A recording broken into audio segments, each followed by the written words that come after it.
Título V. Dos contratos em geral. Capítulo I. Disposições gerais. Seção I. Preliminares. Art. 421. A liberdade contratual será exercida nos limites da função social do contrato. 2019. Parágrafo único. Nas relações contratuais privadas, prevalecerão o princípio da intervenção mínima e a excepcionalidade da revisão contratual. 2019. Art. 421-A. Os contratos civis e empresariais presumem-se paritários e simétricos até a presença de elementos concretos que justifiquem o afastamento dessa presunção, ressalvados os regimes jurídicos previstos em leis especiais, garantido também que, 2019. As partes negociantes poderão estabelecer parâmetros objetivos para a interpretação das cláusulas negociais e de seus pressupostos de revisão ou de resolução, 2019. Segunda, a alocação de riscos definida pelas partes deve ser respeitada e observada, e, 2019. Terceira, a revisão contratual somente ocorrerá de maneira excepcional e limitada. 2019. Art. 422. Os contratantes são obrigados a guardar, assim na conclusão do contrato, como em sua execução, os princípios de probidade e boa-fé. Art. 423. Quando houver no contrato de adesão cláusulas ambíguas ou contraditórias, dever-se-á adotar a interpretação mais favorável ao aderente. Art. 424. Nos contratos de adesão, são nulas as cláusulas que estipulem a renúncia antecipada do aderente a direito resultante da natureza do negócio. Art. 425. É lícito às partes estipular contratos atípicos, observadas as normas gerais fixadas neste Código. Art. 426. Não pode ser objeto de contrato a herança de pessoa viva. Seção 2ª. Da formação dos contratos. Art. 427. A proposta de contrato obriga o proponente, se o contrário não resultar dos termos dela, da natureza do negócio, ou das circunstâncias do caso. Art. 428. Deixa de ser obrigatória a proposta. E, se, feita sem prazo a pessoa presente, não foi imediatamente aceita. Considera-se também presente a pessoa que contrata por telefone ou por meio de comunicação semelhante. Segunda, se, feita sem prazo a pessoa ausente, tiver decorrido tempo suficiente para chegar a resposta ao conhecimento do proponente. Terceira, se, feita a pessoa ausente, não tiver sido expedida a resposta dentro do prazo dado. Quarta, se, antes dela, ou simultaneamente, chegar ao conhecimento da outra parte a retratação do proponente. Art. 429. A oferta ao público equivale à proposta quando encerra os requisitos essenciais ao contrato, salvo se o contrário resultar das circunstâncias ou dos usos. Parágrafo único. Pode revogar-se a oferta pela mesma via de sua divulgação, desde que ressalvada esta faculdade na oferta realizada. Art. 430. Se a aceitação, por circunstância imprevista, chegar tarde ao conhecimento do proponente, este comunicá-lo-á imediatamente ao aceitante, sob pena de responder por perdas e danos. Art. 431. A aceitação fora do prazo, com adições, restrições, ou modificações, importará nova proposta. Art. 432. Se o negócio for daqueles em que não seja costume a aceitação expressa, ou o proponente a tiver dispensado, reputar-se-á concluído o contrato, não chegando a tempo a recusa. Art. 433. Considera-se inexistente a aceitação, se antes dela ou com ela chegar ao proponente a retratação do aceitante. Art. 434. Os contratos entre ausentes tornam-se perfeitos desde que a aceitação é expedida, exceto no caso do artigo antecedente. Segunda, se o proponente se houver comprometido a esperar resposta. Terceira, se ela não chegar no prazo convencionado. Art. 435. Reputar-se-á celebrado o contrato no lugar em que foi proposto. Seção 3ª. Da estipulação em favor de terceiro. Art. 436. O que estipula em favor de terceiro pode exigir o cumprimento da obrigação. Parágrafo único. Ao terceiro, em favor de quem se estipulou a obrigação, também é permitido exigi-la, ficando, todavia, sujeito às condições e normas do contrato, se a ele anuir, e o estipulante não o inovar nos termos do art. 438. Art. 437. Se ao terceiro, em favor de quem se fez o contrato, se deixar o direito de reclamar-lhe a execução, não poderá o estipulante exonerar o devedor. Art. 438. O estipulante pode reservar-se o direito de substituir o terceiro designado no contrato, independentemente da sua anuência e da do outro contratante. Parágrafo único. A substituição pode ser feita por ato entre vivos ou por disposição de última vontade. Seção 4ª. Da promessa de fato de terceiro. Art. 439. Aquele que tiver prometido fato de terceiro responderá por perdas e danos, quando este o não executar. Parágrafo único. Tal responsabilidade não existirá se o terceiro for o cônjuge do promitente, dependendo da sua anuência o ato a ser praticado, e desde que, pelo regime do casamento, a indenização, de algum modo, venha a recair sobre os seus bens. Art. 440. Nenhuma obrigação haverá para quem se comprometer por outrem, se este, depois de se ter obrigado, faltar à prestação. Seção V. Dos vícios redibitórios.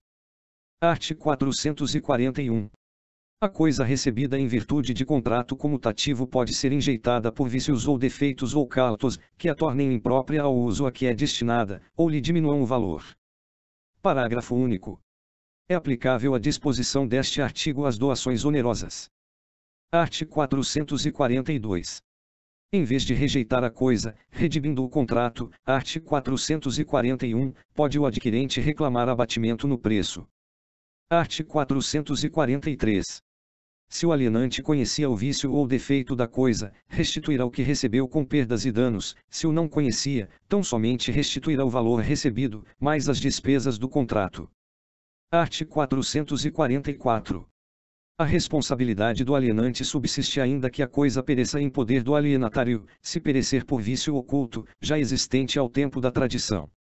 Art. 445. O adquirente decai do direito de obter a redibição ou abatimento no preço no prazo de 30 dias se a coisa for móvel, e de 1 ano se for imóvel, contado da entrega efetiva; se já estava na posse, o prazo conta-se da alienação, reduzido à metade. Quando o vício, por sua natureza, só puder ser conhecido mais tarde, o prazo contar-se-á do momento em que dele tiver ciência, até o prazo máximo de 180 dias, em se tratando de bens móveis, e de 1 ano, para os imóveis. 2. Tratando-se de venda de animais, os prazos de garantia por vícios ou cautos serão os estabelecidos em lei especial, ou, na falta desta, pelos usos locais, aplicando-se o disposto no parágrafo antecedente se não houver regras disciplinando a matéria. Art. 446. Não correrão os prazos do artigo antecedente na constância de cláusula de garantia, mas o adquirente deve denunciar o defeito ao alienante nos 30 dias seguintes ao seu descobrimento, sob pena de decadência. Seção 6ª. Da evicção. Perda da coisa diante de uma decisão judicial ou ato administrativo de apreensão que a atribui a um terceiro. Art. 447. Nos contratos onerosos, o alienante responde pela evicção. Subsiste esta garantia ainda que a aquisição se tenha realizado em asta pública. Art. 448. Podem as partes, por cláusula expressa, reforçar, diminuir ou excluir a responsabilidade pela evicção. Art. 449. Não obstante a cláusula que exclui a garantia contra a evicção, se esta se der, tem direito o evicto a receber o preço que pagou pela coisa evicta, se não soube do risco da evicção, ou, dele informado, não o assumiu. Art. 450. Salvo estipulação em contrário, tem direito o evicto, além da restituição integral do preço ou das quantias que pagou.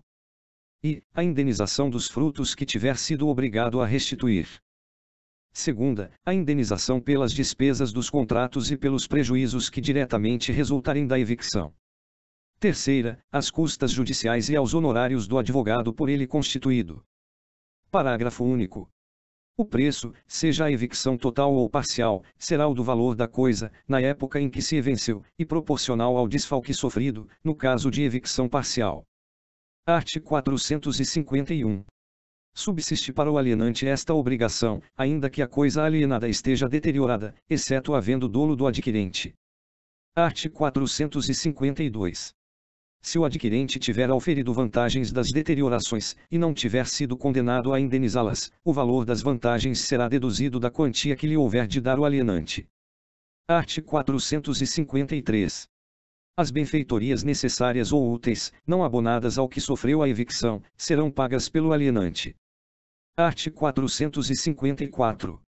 Se as benfeitorias abonadas ao que sofreu a evicção tiverem sido feitas pelo alienante, o valor delas será levado em conta na restituição devida.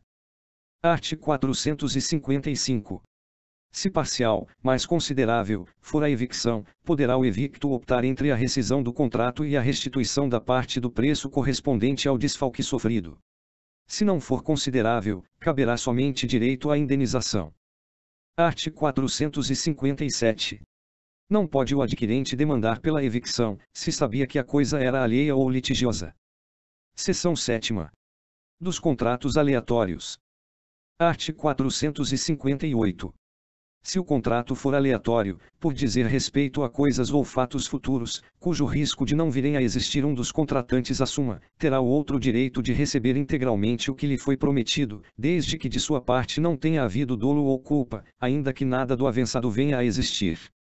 Art. 459. Se for aleatório, por serem objeto dele coisas futuras, tomando o adquirente a si o risco de virem a existir em qualquer quantidade, terá também direito o alienante a todo o preço, desde que de sua parte não tiver concorrido culpa, ainda que a coisa venha a existir em quantidade inferior à esperada. Parágrafo único. Mas, se da coisa nada vier a existir, alienação não haverá, e o alienante restituirá o preço recebido. Art. 460. Se for aleatório o contrato, por se referir a coisas existentes, mas expostas a risco, assumido pelo adquirente, terá igualmente direito o alienante a todo o preço, posto que a coisa já não existisse, em parte, ou de todo, no dia do contrato. Art. 461. A alienação aleatória a que se refere o artigo antecedente poderá ser anulada como dolosa pelo prejudicado, se provar que o outro contratante não ignorava a consumação do risco, a que no contrato se considerava exposta a coisa. Seção 8ª. Do contrato preliminar. Art. 462.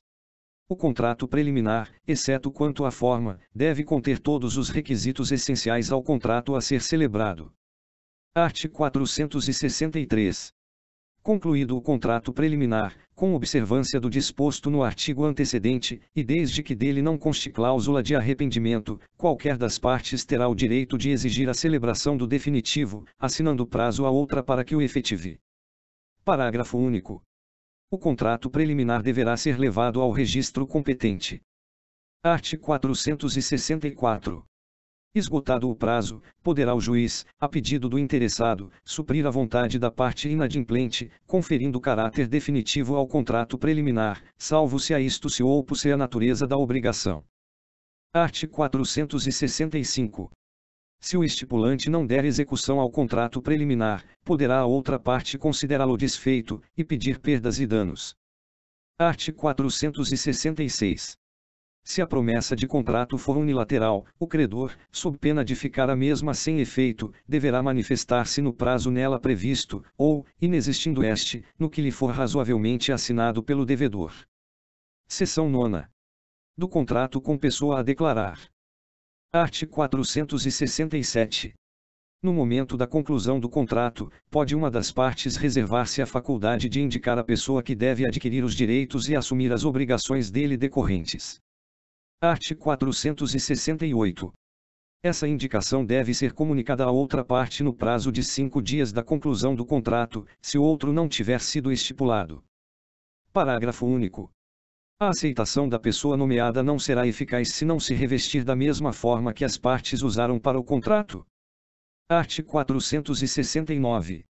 A pessoa, nomeada de conformidade com os artigos antecedentes, adquire os direitos e assume as obrigações decorrentes do contrato, a partir do momento em que este foi celebrado.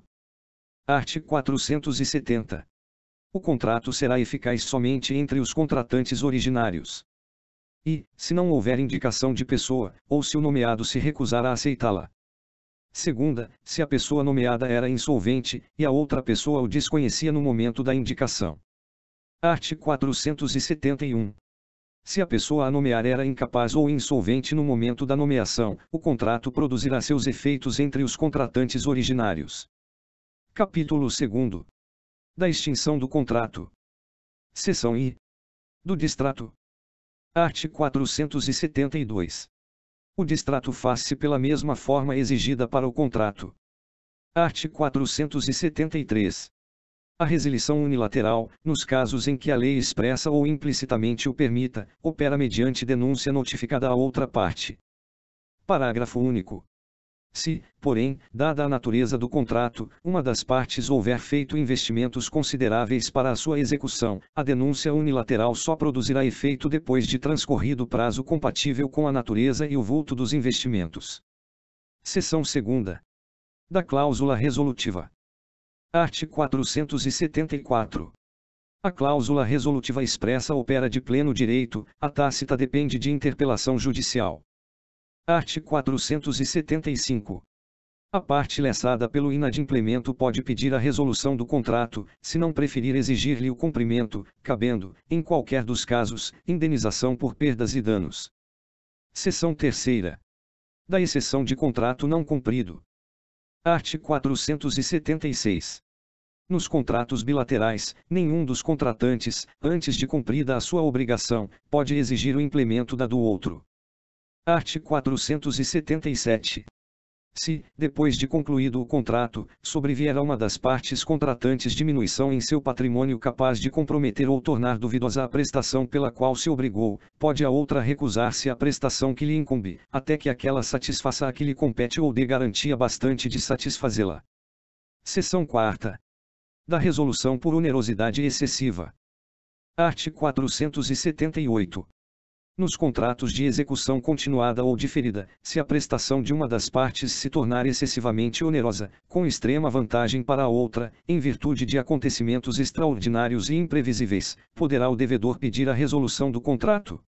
Os efeitos da sentença que a decretar retroagirão à data da citação. Art. 479. A resolução poderá ser evitada, oferecendo-se o réu a modificar equitativamente as condições do contrato. Art. 480. Se no contrato as obrigações couberem a apenas uma das partes, poderá ela pleitear que a sua prestação seja reduzida, ou alterado o modo de executá-la, a fim de evitar a onerosidade excessiva.